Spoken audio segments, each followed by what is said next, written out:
Yun naman, nandito tayo sa Acel Auto Accessories. Magpapalagay tayo ng tint, window tint ng ating kotse kasi yung dating window tint niya napakadilim, wala akong makita sa loob, kaya papapalitan natin. Dito ako nagpalagay kasi bukod sa napakalapit sa bahay, mura lang, kaya eto na. Sinimulan na nilang kaskasin yung dating tint ng ating kotse na si Ellie. At may libreng pahigop pa ng chai, kaya naman enjoy na enjoy!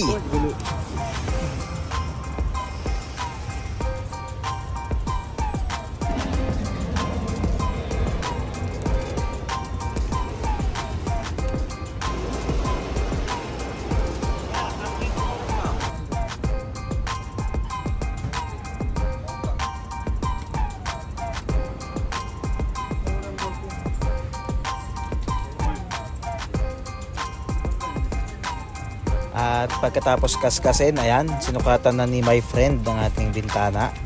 At sinimulan na rin kabitan ng bagong tint na magandang quality. Madilim sa labas, maliwanag sa loob.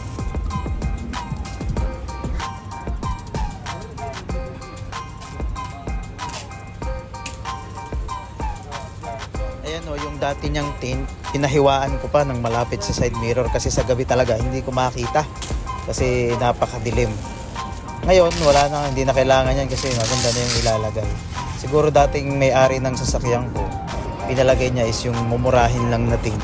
Tapos 50%. Napakadilim talaga.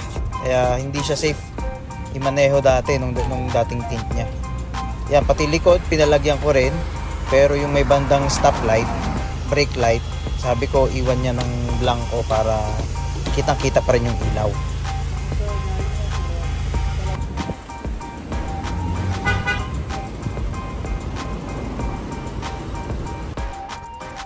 Habang naglalagay, bigla namang umulan. Tumagal din ng ilang minuto yung ulan pero tumigil din naman kaagad. Kaya yun, natapos din yung paglalagay ng tint.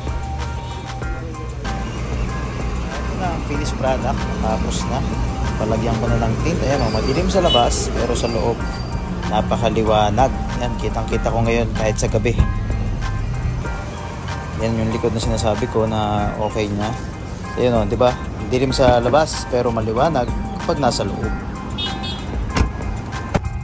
Inayos nila itong nandito. Yan. Sobrang liwanag na ngayon sa loob kasi nung nakaraan, sobrang dilim.